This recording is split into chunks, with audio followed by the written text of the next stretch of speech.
Bonjour à tous et bienvenue dans cette nouvelle vidéo qui portera sur l'addition et la soustraction. Additionner et soustraire des nombres, je pense qu'on sait tous le faire. Une addition simple comme 2 plus 8 égale 10, ça doit vous être familier. Mais est-ce que vous savez vraiment additionner tous les types de nombres possibles? Est-ce que vous savez ce que fait moins 8 plus 27? Ou encore, est-ce que vous savez combien font 3 septièmes plus 5 quarts? Commençons tout de suite par additionner des nombres entiers aux décimaux. Pour mieux comprendre ce qui va suivre, je vous propose d'assimiler n'importe quel nombre positif qu'on va voir à un gain et n'importe quel nombre négatif à une perte. Prenons un exemple. 45 est un nombre positif. Il est donc assimilé à un gain d'une valeur de 45. 45 quoi? Ça peut être 45 euros, 45 livres, 45 billes, peu importe. Le nombre moins 27 est négatif. Il est donc assimilé à une perte d'une valeur de 27. Premier exercice, 2 plus 17. On connaît tous le résultat, mais essayons de le recontextualiser et d'utiliser les notions de gain et de perte qu'on vient de voir.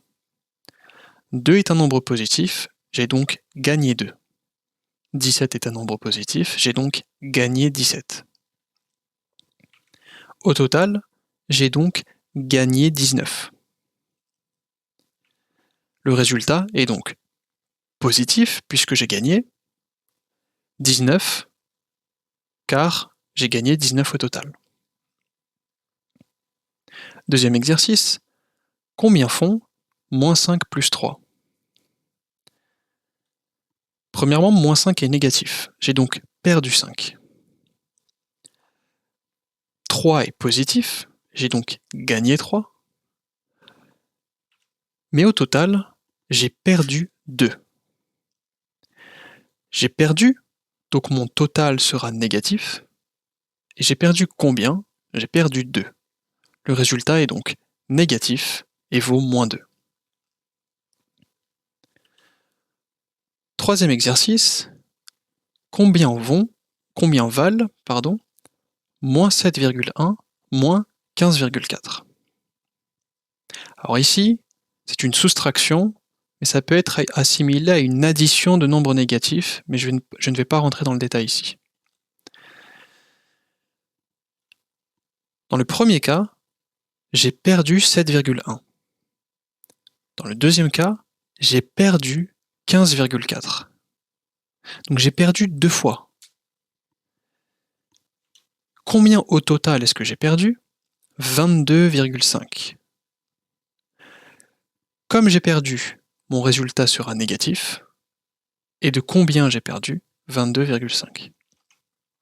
Le résultat donc de cette opération est moins 22,5. Passons maintenant aux fractions. Les fractions vont nous prendre la majorité de cette vidéo. Prenons un petit peu de contexte. Voici 2 gâteaux qui sont coupés différemment. Le premier est coupé en 4 parts et le second en 3 parts. La partie bleue représente une part sur 4 du premier gâteau. La fraction associée est donc 1 quart. La partie verte représente 2 parts sur les 3. La fraction associée est donc 2 tiers. Question, si j'ai mangé les parts bleues et vertes, quelle proportion de gâteau ai-je mangé au total? Alors, la réponse, c'est d'un côté, j'ai mangé 1 quart du gâteau, de l'autre côté, j'ai mangé 2 tiers du gâteau, j'ai donc mangé l'addition des deux. J'ai mangé 1 quart plus 2 tiers. Mais quel est le résultat de cette fraction? Au final, j'ai mangé combien? Parce que ça reste une addition. Il doit y avoir un résultat à la fin. J'ai mangé un nombre, j'ai pas mangé une opération, j'ai pas mangé une somme. Donc quel est le résultat à la fin? Dans un premier temps, définissons quelques termes dont on va avoir besoin. Dans une fraction, le nombre en haut de la barre de division est nommé le numérateur et le nombre en bas est nommé le dénominateur. Quelques prérequis pour commencer.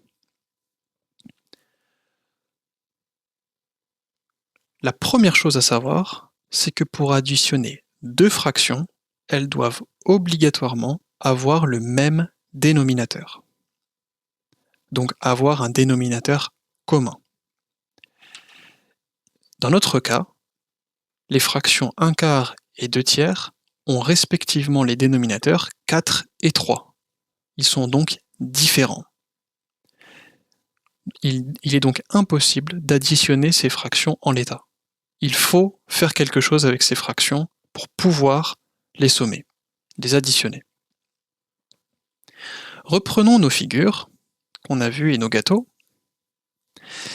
Et l'astuce va être en fait de les découper différemment. Prenons le premier gâteau et découpons-le un petit peu plus. Vous pouvez compter au total qu'il y a 12 parts dans le gâteau maintenant. Et dans le deuxième gâteau, je peux effectuer exactement le même découpage. Il y a aussi 12 parts. Et vous voyez qu'on est parti d'un découpage très différent. Dans le premier gâteau, il y avait 4 parts, dans le deuxième gâteau, il y avait 3 parts, à deux gâteaux qui ont exactement 12 parts chacun. Maintenant, reprenons la part que j'ai mangée dans le premier gâteau, la part bleue. Elle représentait tout à l'heure un quart du gâteau. Mais maintenant, avec le nouveau découpage, elle représente 3/12 du gâteau, 3 sur 12. J'ai mangé 3 petites parts sur les 12 possibles. Voyons cela maintenant avec le deuxième gâteau. Et donc, la part verte, c'était la part que j'ai consommée tout à l'heure du deuxième gâteau. Tout à l'heure, on l'avait exprimé de cette façon-là, c'est que j'avais mangé 2 tiers du gâteau, j'avais mangé 2 parts sur 3. Mais avec le nouveau découpage, j'en ai mangé 8/12, 8 sur 12. Et vous voyez que maintenant, je tombe sur deux fractions qui ont un dénominateur commun qui est 12 pour les deux.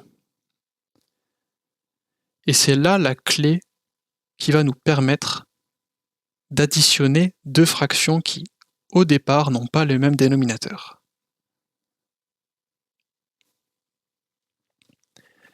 Mais alors comment on fait pour trouver ce dénominateur commun? Parce que je vous ai montré aujourd'hui que j'ai redécoupé mes gâteaux, mais j'ai choisi 12 parts. Pourquoi 12? Pourquoi pas 15? Pourquoi pas 10? Comment est-ce qu'on a eu cette idée de ce découpage? En fait, une des façons de se rendre compte que 12 c'est un bon candidat pour le nombre de parts pour chaque gâteau, il suffit d'écrire les tables de multiplication de 3 et de 4, qui étaient nos dénominateurs de nos deux fractions initiales. La première table de multiplication, la table de 3, on va commencer à écrire les premières lignes, 3 fois 1, 3 fois 2, et ainsi de suite.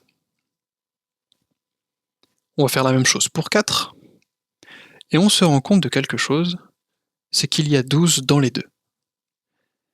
Et d'ailleurs, la première fois qu'il y a des nombres en commun, c'est 12. 12 est donc ce qu'on appelle un multiple commun à 3 et 4. Dans les deux tables de multiplication de 3 et 4, vous trouverez 12. C'est pour cela qu'il fait un excellent candidat comme dénominateur commun. Mais en fait, ce n'est pas le seul. Si j'avais étendu les tables de multiplication de 3 et de 4, on aurait aussi remarqué que 24 était aussi un bon candidat. Vous pouvez en trouver d'autres, et en fait, il y en a une infinité de candidats possibles. mais le plus simple reste 12, car c'est le premier à arriver dans la liste. Alors en pratique, comment ça marche? Pour l'instant, ce qu'on a fait en résumé, c'est les tables de multiplication de 3 et 4 nous donnent 12 comme multiple commun. On sait donc que nos fractions 1 quart et 2 tiers devront être transformées en des fractions sur 12, quelque chose sur 12. Mais l'idée, c'est de trouver quel est ce numérateur. À l'aide de nos gâteaux, on a pu déterminer visuellement les résultats de ça. Visuellement, on a trouvé que 1 quart c'était 3 douzièmes et 2 tiers c'était 8 douzièmes, car on pouvait compter les parts une par une. Mais comment faire lorsqu'en général, on n'a pas de représentation visuelle comme ça, ou qu'on a des fractions trop complexes pour devoir faire à chaque fois des gâteaux séparément, avec potentiellement des centaines de parts. On va reprendre nos tables de multiplication qu'on a vues tout à l'heure, et on va reprendre nos deux fractions. L'astuce ici, dans notre première fraction 1 quart, donc notre dénominateur est 4, je vais donc regarder dans la table de 4. Pour arriver à 12, je dois faire x3. Et bien cette opération, je vais la faire en haut et en bas, sur le numérateur et le dénominateur. J'arrive donc à 1 x 3, ça me fait 3, 4 x 3, ça me fait 12.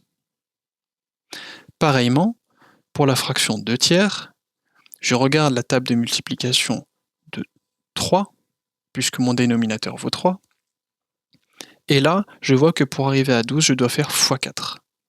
Je fais donc 2 x 4 et 3 x 4. 2 x 4 me fait 8, 3 x 4 me fait 12. Et je retombe sur mon 3 douzièmes et 8 douzièmes qu'on avait réussi à trouver visuellement. Là, vous voyez que pas besoin de gâteau, simplement besoin d'une table de multiplication qui nous donne un multiple commun. L'étape finale maintenant, parce que finalement, ce qu'on voulait faire au départ, c'était d'additionner ces fractions. On commence avec notre fraction 1 quart, à laquelle on additionne 2 tiers. C'était ça l'objectif initial. On a réussi, via deux méthodes, une méthode visuelle et une méthode plus calculatoire, à les transformer en 3 douzièmes plus 8 douzièmes.